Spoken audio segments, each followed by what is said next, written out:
start line. 30 seconds to go. Pretty exciting. 15 seconds.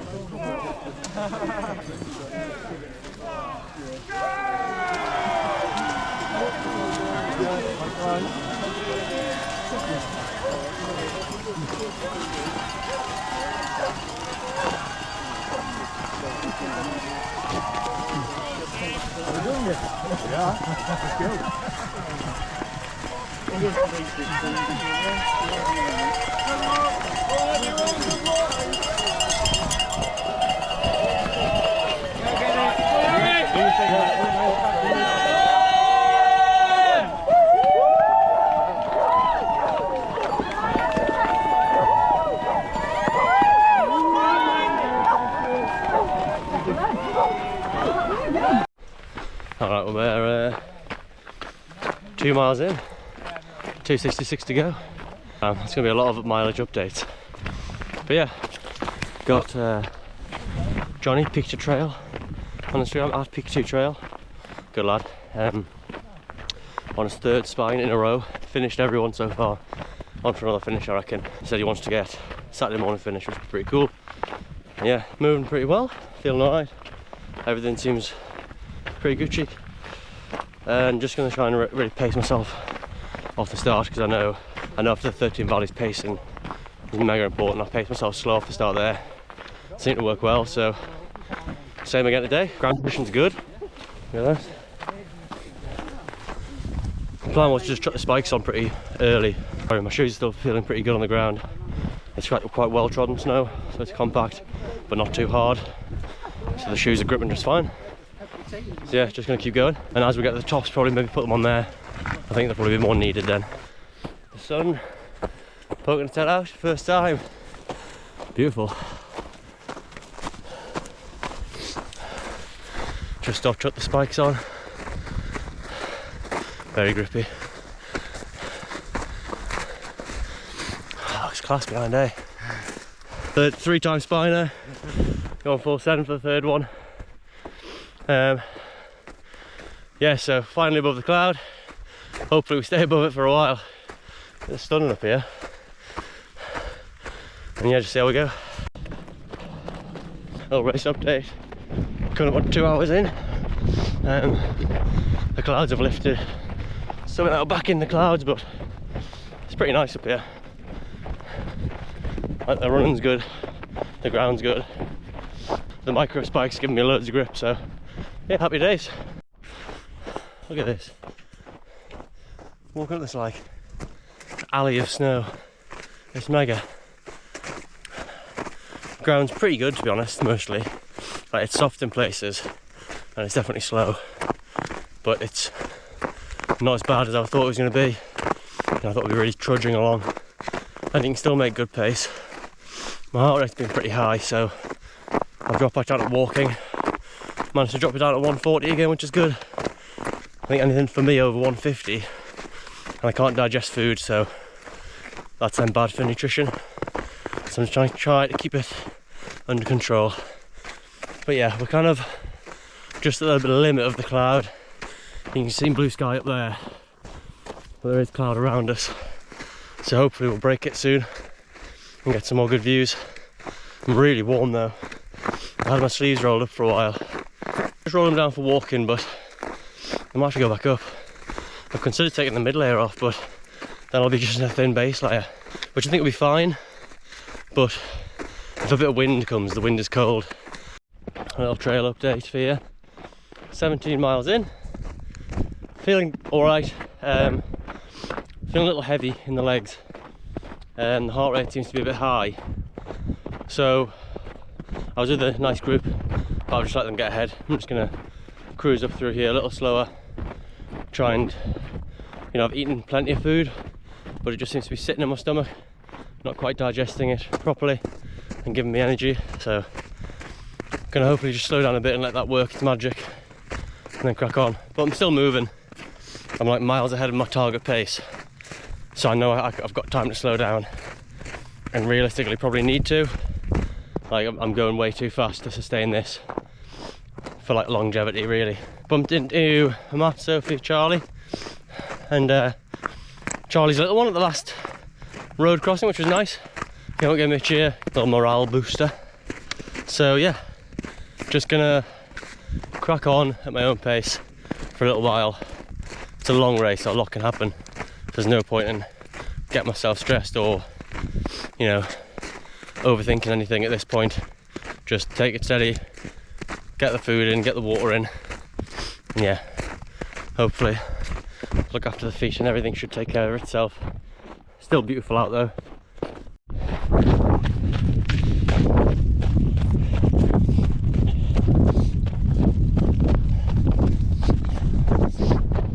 Out now and quite high up, a little bit of a chill with the wind, but it's all good.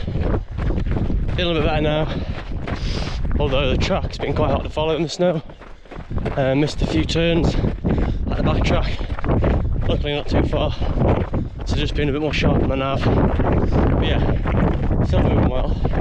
Might put another layer on in a few minutes, see how I go. Just started running, so I might warm up. Feel like I'm back. Conditions have changed a little bit. Wind's picked up, but it's still pretty good. Just hit the first marathon distance, so that's 1/10 of the way there, just about. So just 10 more to go. No, 9 more to go, and we're done. But yeah, moving well. We're on the M62 crossing. Woo! Ah, yes. Yeah, it got a bit cold, so I shut the waterproof on. Been moving okay. Got a bit of pain in the old ankles, but it is what it is. Stretch them out when I get to Hebden. So I think I'm like maybe 15 miles from Hebden now. I think. Me and Brad did it, it was around that. So yeah, and I know it's a nice trail as well. It's obviously covered in snow, so it's going to be very different to when they recce'd it. But this was one of the few southern sections I recce'd. So yeah, I keep sort of overlapping with a few different runners, which is nice. So we chat every now and again, not completely isolated and alone. It's just pacing. The pacing's really hard. Like I feel like I'm moving at a good pace, but then I sort of catch myself getting a bit faster and I'm like, I can't do this for like 5-6 days. So then I have to slow right down again. But yeah, I'm eating and drinking, a little dehydrated, so I'm going to drink some more. As you can see, the clouds have come right in, so this part of Pennine Way is a little better. But often you're just kind of following like a flattened track in front of you where other people have run, so nav is difficult. Alright, this is probably going to be the last one for the day as the light is fading. Still moving okay, slowed a little. Hungry, so I've been eating a bit more. My traps from carrying the bag are already really sore, so a couple of days time they're going to be in agony, I can tell. So I'm starting to stretch them out as I'm moving. But all things considered, doing well. Coming up on 40 miles, so we're almost in Hebden, and then I'll get a change of clothes and some food, and then be on my way. Quick update in the dark. I've now been awake for 24 hours, and that makes it 21 hours on the course. Yeah, that's right. We're moving all right. Definitely slowed a bit. Going to Craven, and there was a little bit of trail magic set up, like an unofficial checkpoint. 30 minutes in there were allowed. I think I was in there for maybe 15. But they had baked sandwiches, cups of tea. I had to pop 4 more blisters on my right foot. I'm struggling a bit going downhill because the blisters really hurt. But walking is fine. Doesn't really hurt that much walking, so I've sort of shifted to more walking with the poles, holding just over 3.5 miles an hour, which is still faster than my predicted pace of the race. So just gone through Gargrave, a couple hours ahead of schedule, so we're heading up to Malham now to another checkpoint, and then it's off to Hawes, which I think is about 26 miles from Malham. So we've got about, I don't know, 33, 34 miles left of this leg, and yeah, it's feeling alright. I'm looking forward to getting the horse and getting some sleep. You know, a couple hours sleep should reset and be able to then crack on again. I'll update you again once the sun comes up.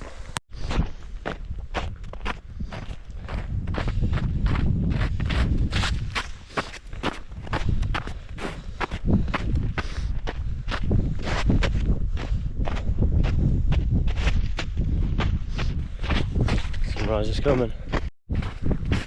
Good morning, sports fans. It's about 9 AM. We're still on the way to Hawes. So they changed checkpoint 1 location because they couldn't get access to it because of the ice. Brought it a bit closer, which was great because I was knackered and I got there. But that added another, I think 7k on leg 2, which is already 99k. So, or something like that. So yeah, I made it a big old leg, this leg. But we've just been through Malham at the checkpoint monitoring station. I had a cup of tea, which was lovely. Pretty much a marathon distance to Hawes. We've got to go over one hill, I can't remember what it's called, and then we're meant to go over Pennine, but apparently the conditions are terrible on Pennine, so they diverted it along the Yorkshire Three Peaks route, but not the Pennine part, obviously, which will then take us down to Horton and Ribblesdale, and then from there, I think it's something like 12 miles into Hawes. I already saw on my right foot specifically with all the blisters. At Hawes, I'm going to sleep, so I'm going to let my feet dry out properly. Then I sort all them out, tape them up, hopefully they'll be golden for a while, because that would be nice. And what else have I got to say? Nothing really. This has been a really tough leg in terms of the ground conditions. Lots of like snow gullies that are really narrow, and you kind of just gotta like battle through them.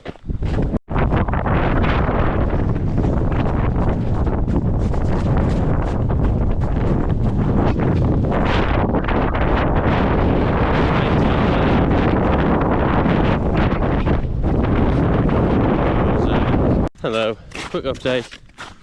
We are nearing Hawes. It's about 1:30, and we're going to be 6 miles away. It's not long to go, maybe 2 hours. It's definitely getting warmer, even though it feels colder to us because of the wind. All the paths are turning into rivers, not just like wet, but like slushy, horrible slush river puddles things. So it like kind of sits there, and you got to walk through it, and it's like ankle high slush. Yeah, it's hard graft. We're on the final big climb, and then down for some sleep. 32.5 hours I've been awake now. Last time I was awake this long I started seeing things. Hasn't happened quite yet, but I'm putting it down to it being daytime. Yeah, they look like this. But you don't know which one's going to be puddles, you don't know which one's going to be fine. It's shocking.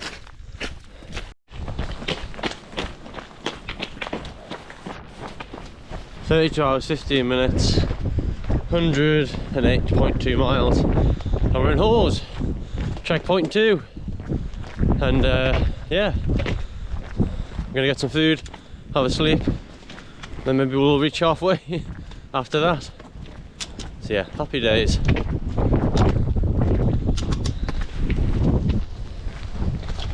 Little GoPro update, if you can hear it in the wind. Had a nice long break at Hawes. I was in for 2 hours in and out. I was almost 4.5 hours, but I got 3 really good hours sleep. My feet are feeling better for it, my body's feeling better for it, so definitely worth it. Had a good hour once I woke up, getting myself sorted, faffing, and just making sure I had all the right kit. This leg, the rain's coming in this leg, so I've gone for the thicker waterproof trousers. I'm going to really try and be prepared. Ooh. A lot of the snow is melting and all the compact ice is now mega slippy because of all the rain, so it's certainly slippery and fun. 5 more blisters to add to the tally, so we're up to 18 now. Don't know what's going on, but I'm just slapping some tape on and popping them, slapping some tape on them and getting on with it. I think I'm gaining on Sarah Perry, who is, well, she's a beast, really, no other way to put it. Won 13 valleys in the women's division, and I think she was like, I don't know, like 5th or 6th overall, maybe even lower, might have been like 4th. And then she did the backyard ultra after that, did like 200 plus miles. She came in and out of halls with no sleep, and because she's obviously some sort of psychopath and doesn't need sleep, but I think I'm catching her up. And we ran a bit together earlier, and we ran together on 13 valleys, so we'll plod through the night together for a little while.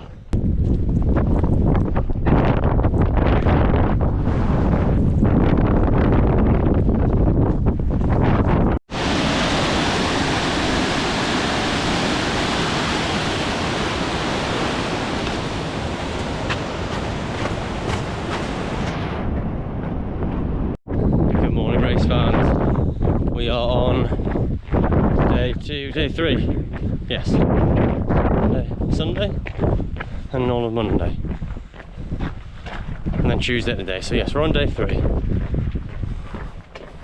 Yeah, we're on day 3 of the spine. Or is it where? Or is it where? Look, some gate posts in there to keep the sheep in. The water sheep. Yeah, update. The lad who I was with, Connor, ended up catching him up after about 18 miles going into Tan Hill, or on Tan Hill. Turns out he tried for 40 minutes to get to sleep, couldn't, so just got up, packed his bag and left. He then fell asleep twice whilst he was walking, fell over and hurt his back. Yeah, absolutely sucks when that happens. It's happened to me before. First time I did 13 valleys, like you start hallucinating and it's just not nice. So we both sort of walked together into Tan Hill, and then he had a good sleep. Well, he went to sleep. He said he was going to try and get 2.5 hours. I had some soup and then left.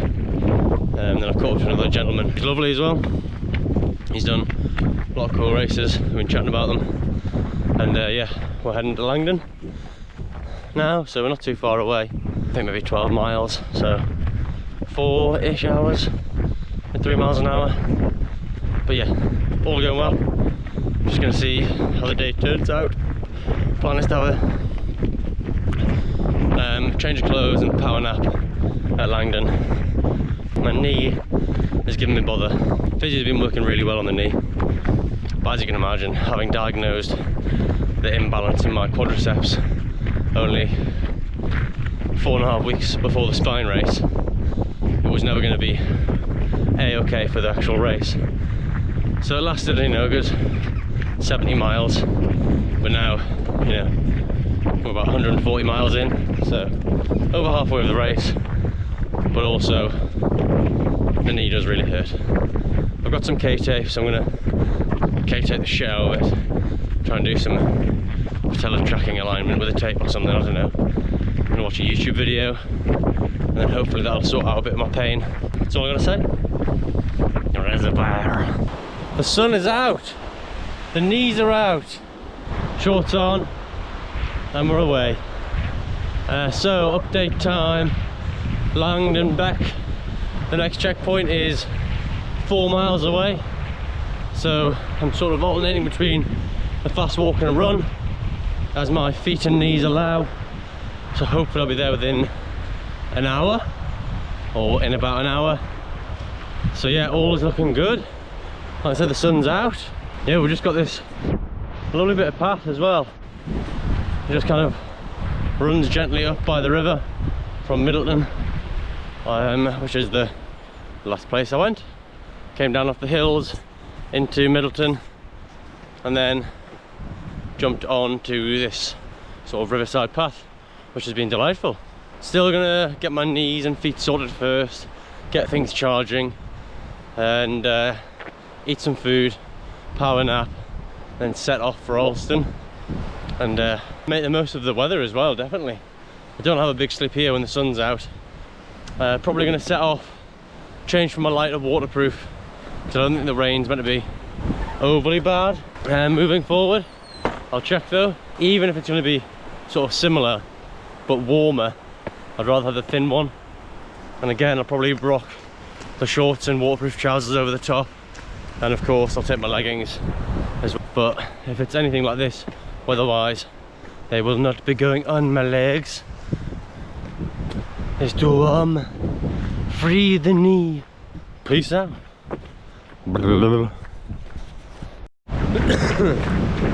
So when you're not stuck in the clouds on the Pennine Way, wondering why people ever hike it because all you see is clouds, well, occasionally you get to see views like this.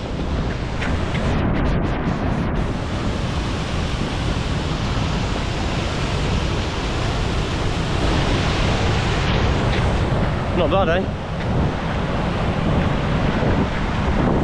Sun's come out just in time to get to a waterfall and flood, because it's full of all the meltwater from all the peaks from all the snow. I reckon I've got the best value for money spine going, because we had the Arctic spine on Monday with the snow, the bogs, which is the true British winter spine, they were yesterday and this morning, and now we're on the summer spine.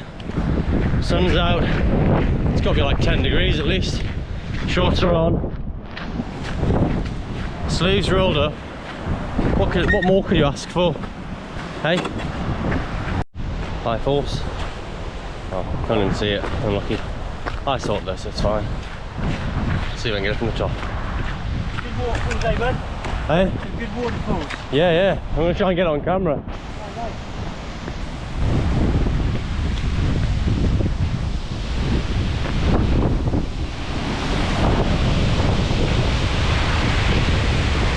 But that's high force.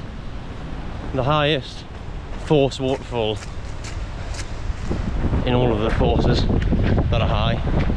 So make of that what you will.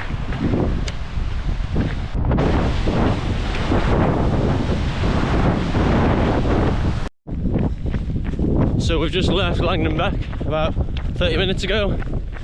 Feeling pretty good. Another couple of blisters, so 21 for the count so far. I don't know why it's happening, but at this point I've just kind of accepted it. Get in, pop them, drain them, and then just leave them to dry. A bit of cream on them, and then yeah, take them up and off we go. I mean, I kind of figured that my feet are going to be sore no matter what, so sore feet are sore feet. My knees are also sore. I've put some tape on them. Admittedly not the best job. To be fair, it feels like it's helping a little bit already. Like just on the bits I've run so far, it's not quite as painful. So the thing is, obviously the damage that's there is going to be there no matter what. Yeah, so I kind of just have to roll with it really. But that's that really. C'est la vie. C'est la vie. C'est la vie. So we've got approximately 30 miles to Alston via Dufton, and we go over Crossfell, Great Dunfell. We had a diversion in place, so we didn't go up Cauldron Snout. We're here now at the big waterfall. Well, the waterfall's further down, but here's the dam that is behind the waterfall, and behind the dam is a big lake. But I forgot to get a video of that. Dam. Get it? But yeah, lost quite a bit of time at the checkpoint again, just faffing. I think, you know, my first time at a race like this, my biggest take home so far is make sure your drop bag is organised. I thought I'd done a good job of organising it, but realistically I've done a shocking job and things just aren't where they're supposed to be. So yeah, organisation is definitely key.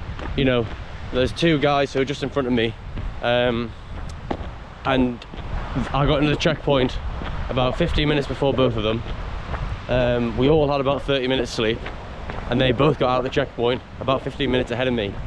So that's like, you know, 30 minutes, maybe more, that is just time wasting and dawdling, because things aren't supposed to be. So organisation is definitely key moving forward if I was to do something like this again. At the next checkpoint at Alston, my plan is to sleep there. So I'm going to get in and sleep straight away.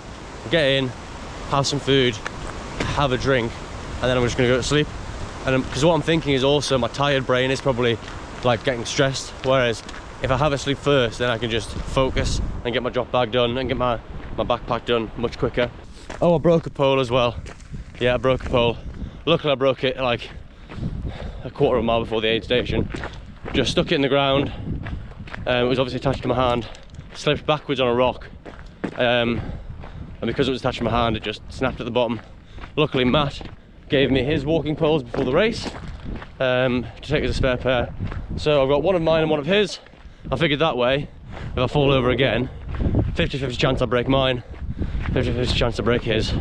Either way I'm gonna have to obviously replace it, but it'd be nice if I could just give them back.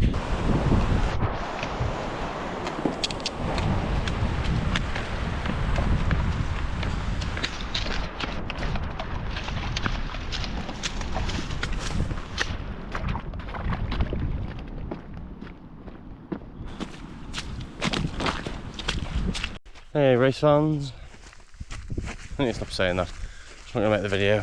So, went through Dufton and taped up the knee because the knee was hurting, so took to the medic, taped it up, hopefully it'll help. It only really hurt on the downs, so time will tell. And yeah, so left, just a 5 mile climb, pretty much, about 4 miles ish, up Knockfell. And now I'm heading over towards, I guess, Great Dunfell and then Crossfell. Do a quick update. Yeah, so speaking of the darkness, I think it's often hard to make these videos. You know, you spend so much of the time on the course, especially this course, in the darkness. You know, we get about 16 hours of darkness, about 8 hours of sunlight. The sun sort of rises about 8 and sets about 4. The GoPro is pretty lousy. It's shooting in low light, so I can't put a torch down my face, but I don't really think that's good. Basically the sun's coming up, it's starting to get light, which is nice. It gives you a good boost of the old spirit. And also, last night the conditions, so I left Langdon Beck with my shorts on, thinking happy days, and you will have seen, made it up Cauldron Snout, or up to Cauldron Snout, then up High Cup Nick. And the weather just came in, dropped out to Dufton, lovely again, still, clear, then going up. Now I can't remember the name of it, it begins with a K. Got to the top of there, that was a big slog. That was climbed all the way from Dufton, straight up. Really, really big hill. Got to the top of there, still pretty still, looked across, I was like, fantastic. I can see Great Dunfell, all the way to the top, clear skies, stars are out, full moon, magnificent. Now as I was going up Great Dunfell, the cloud came in, and then the wind came, and then essentially for the next maybe a couple of hours, all the way down to Greg's hut, I was just getting battered by this, like just being in the cloud essentially. So, and with it blowing sideways, it really makes the visibility difficult. So I was essentially walking on a bearing, or just following my watch, and hoping that I was on the right path. All things considered, it was good. Got to Greg's hut, had some noodles, had a cup of tea, got down to Alston, well down to Garrigill, then along the South Tyne Trail at Alston for the diversion. What a truly horrible bit of trail that was. There was trees blocking the path. The path itself, the South Tyne Trail, I presume is quite a nice path, but not in the winter when you just had a couple hundred spine runners go over it. It wasn't boggy, but it was just mega slippery. And then got to Alston, couple hours sleep, sorted my feet out, ate, I think, 6 portions of lasagna and some rice pudding. All happy days. Then headed out early hours of the morning, and yeah, been battling through some bogs for the first couple of hours today, and then we're on this rail path now.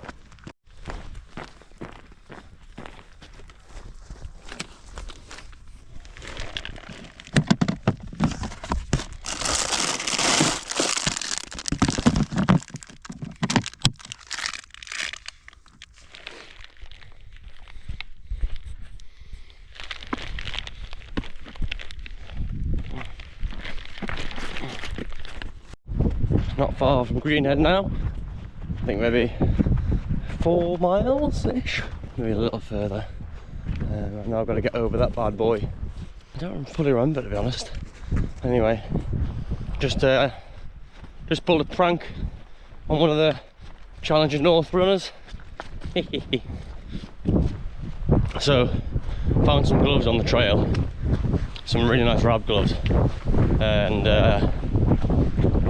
it looked like someone had just put them down whilst they were maybe like getting some food out or taking a layer off, and just forgotten to pick them back up really.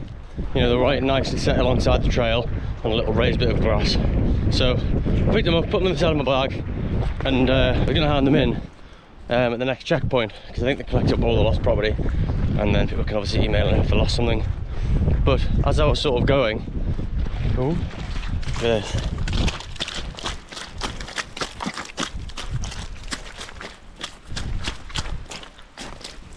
Yeah, as I was sort of moving along the trail, every now and again I would catch up to some people in the Challenger North. So, you know, I just asked if you lost any gloves. No. Eventually I caught up to this couple. You lost any gloves? Some orange rab gloves. No, we haven't, but the guy up ahead has. So I was like, alright, thanks, I'll catch him up and give him them. So I caught him up, and as I got near I shouted, "Excuse me, I'm doing some on-trail kit checks. We've had reports. I haven't got all of the kit. I need to see both pairs of gloves, please." Shut the gate. And he goes, "Oh, I've got these ones that are on, and I've got another pair in my bag." I was like, "You sure? I've only got 1 pair with you." He goes, "No, I've got some and then I could see like the cogs turn, and he goes, "Hold on, how do you know?" I was like, "Oh, I'm not really doing a kit check. I've got them in my bag, I picked them up, got my miles back." And we both had a right good laugh about it. I just thought it was quite funny, you know. Now I've got to go up this hill. Steeper and wetter than it looks. The sun has come out. Oh, it's come out behind me. And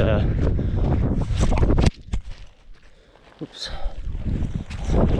Still looks a bit grey up ahead. And that is where we're heading in the long run. So it's a bugger. But hopefully the cloud will clear and we won't get any rain. There's currently blue skies above though. So yeah, we gotta get up and over that way, and we sort of go over the top of one of those hills, and that's when we then drop down towards the golf club at Hot Whistle, which then takes us over into Greenhead.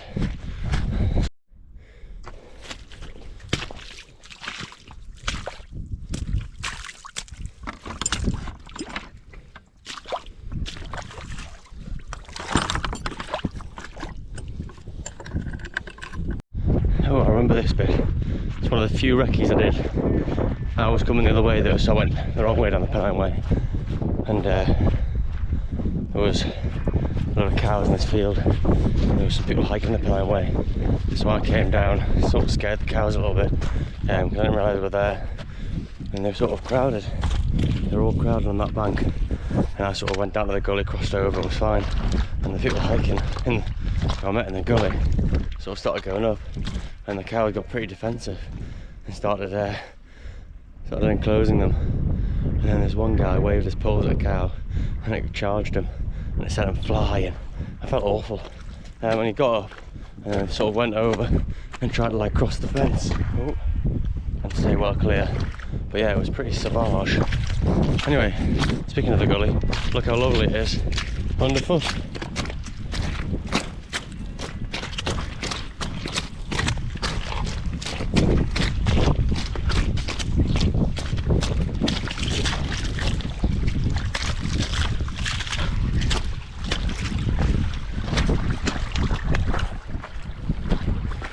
Five extra points if you can guess what colour my shoes are meant to be.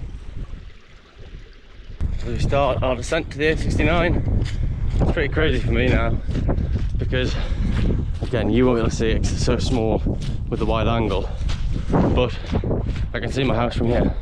I can see the Spa Hotel. I can see, I mean, technically I can't see my exact house, but I can see the cluster of houses right there that my house belongs to. And yeah, feels crazy like I'm so close yet so far. You know, this bit I'm about to go on to is one of the loops I was training on for the spine. I'd say 69 crossed. Ah, I feel so strange being so close to home. Anyway, across the A69, which I think is the last major road. So we crossed the M62, the A66, A69. Now up to the golf club, Hot Whistle Golf Course, and then we're just cruising. I've had a bit of Gangstar playing in my head, but Nas as well. What else have I been singing to myself? The Jay-Z and Linkin Park collaboration. That's been a good one. And what else? Michael Bublé, singing some of that yesterday. Frank Sinatra. There's definitely been some others, but I can't think of them right now. It's how it works, I don't know why. Like, a thought will crop up in my mind, and then it'll just sort of spiral into a song. And I think I was thinking about something to do with the Pennine Way. And I just thought, riddle me that. And then the Linkin Park Jay-Z song burst in to my mind, and I think I sang it for about 8 hours straight in my head. Not all of it. A lovely section now along Hadrian's Wall. So we join Hadrian's Wall Trail around Greenhead up to Wartown, where the monitoring station is, and then yeah, I think we're on the wall for about 8 miles. It's a tough section because, you know, the wall goes in this particular bit a lot of like up, down, up, down, up, down, just constantly. That's obviously why old Hadrian liked it. He liked the undulating structure of the wall for its natural defences against the Scottish. It's a nice section actually, in the national park. So hopefully, I think from Greenhead it's about 20 miles to Bellingham. 8 along the wall, then 12 up through the forest, I think. So I'm just gonna make my way along the wall. Again, just trying to hit that 3 miles per hour average, or 4.8 kilometers per hour for those of you who choose that denomination. That's all. That is all. Feet are feeling alright. Just really sore. The little toe is definitely sore on the right foot. I think the nail is not long for this world. It's like that area behind your middle 3 toes. It's really, really sore on my right foot. Long, triangular, like wormy blisters that were sort of almost starting along the toe line and then running down towards the heel. They're quite long. Drained them all to protect it. So it definitely hurts less than when it's bare. But obviously consistently running puts a lot of strain through it, a lot of pressure through it. So as you can imagine, it's quite sore. I'm no expert. Okay, man, wandering in this world. This could be it. This could be my Pennine Way spine race journey over. The path has been blocked by the most savage of nature's beasts. And they look far away, but it's only about 30 feet. And every time I move, they start moving.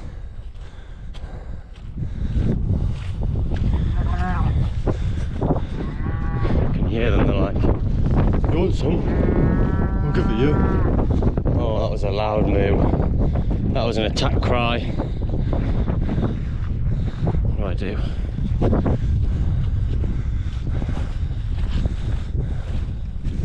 Maybe I could ride one to Bellingham. That's probably cheating.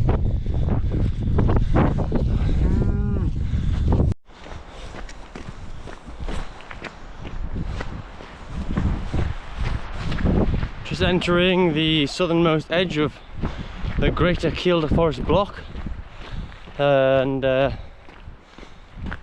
doesn't stay, well, Pennine Way doesn't stay in the forest, but it just sort of cut in and out of it all the way up to Burness, where it exits sort of the most northern or northeasterly tip of the Kielder block at Burness, and just before the church. Sorry, no, just after the church. Hip is causing me a bit of pain, so I slowed down a little bit, doing a little bit of massage whilst I'm on the move, or stopping to sort of stretch. Just don't want it to sort of spasm or anything. And then, yeah, starting to feel a bit tired as well, like sleepy tired. So I think I'm going to keep going. I don't think I'm overly far from Hornistead, and then again not overly far from Burness after that. Sorry, Bellingham after that, where I wasn't going to sleep, but I think I will sleep. Not a big one, just a little nappy poo.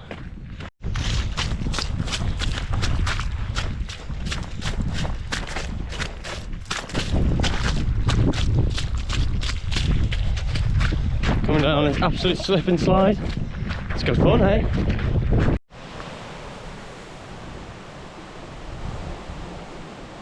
What absolute heroes.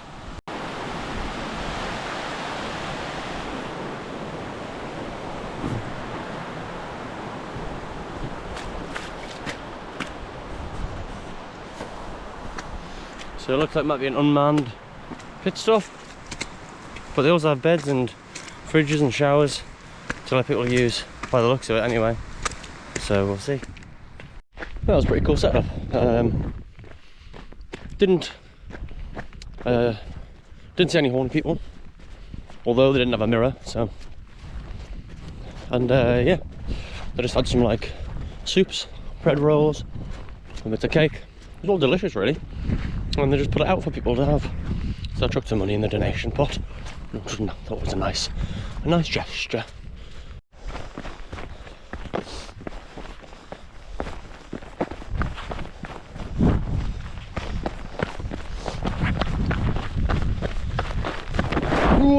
Whoa!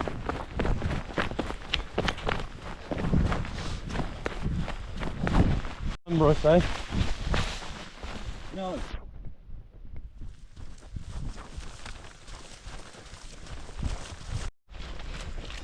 I'm just about to start to see the glow of the sun coming up.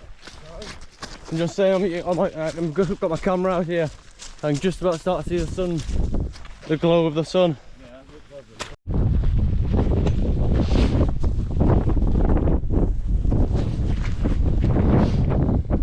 Well, that's pretty cool.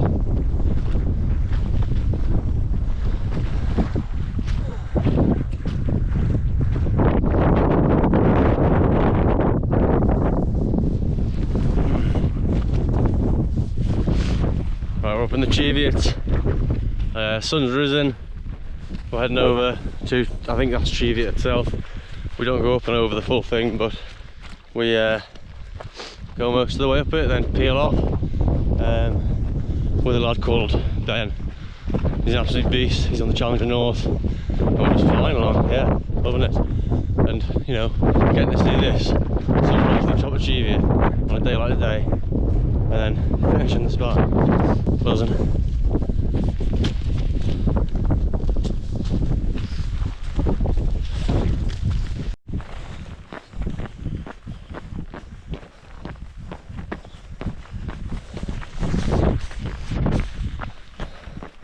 Final push up to Hut 2, and then I think it's mostly downhill except for the very last climb.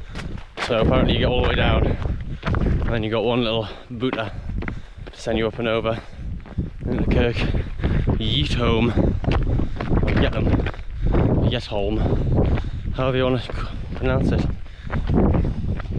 So yeah, get up to, just gonna get some water. Like, it's so nice of them, they're always offering tea, coffees, etc. I just kind of stopped pissing today. I think I've just had too much caffeine. But yeah, what a start to the day with that bad boy. Right. Views everywhere, unreal. That's the final big climb that is done. Just heading down now. Still one more pull. And we dropped right down to the bottom. And apparently there's one little final climb. Catches everybody out. Views. Last 2 miles. Genuinely don't know what's harder. The fact that I've run 266 miles so far, and the fact that on this whole last descent I've had one of the fastest and one of the best UK's trail runners chasing me down, and I was trying to keep him at bay. Hard graft. I'm just knackered.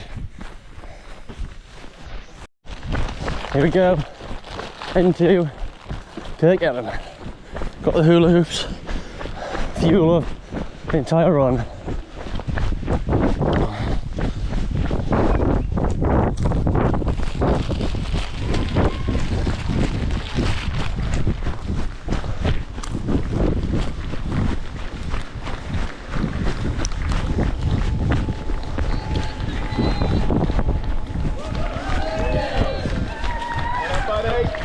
Oh, he's good at, well done, mate.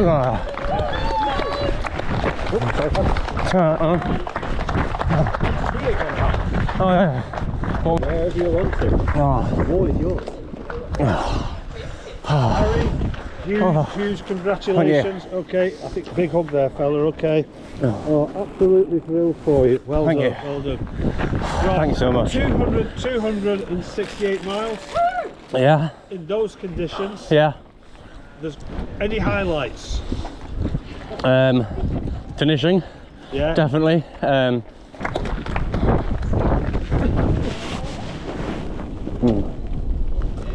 Well done. Mega effort. Thank you. So proud.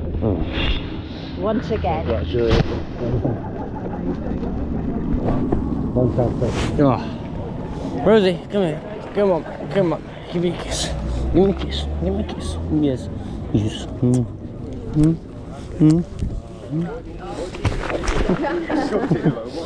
Go on then. Good girl. Good girl. Oh, right. What now? And Helen will be looking after you in there. Amazing. Thank you.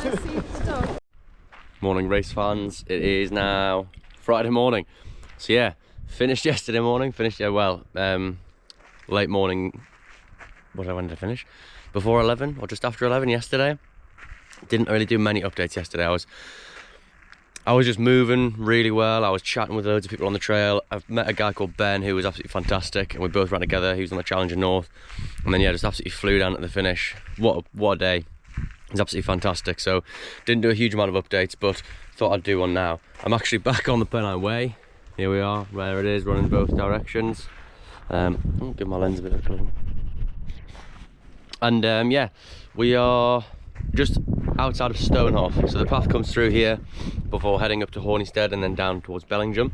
So I thought, I only live about 15-20 minutes from here. I thought I'd pop up, put a little spread out for the last few hikers coming through. Just had Dave and Liam, I think it was, or Dave and Jake, no, David and Liam coming through.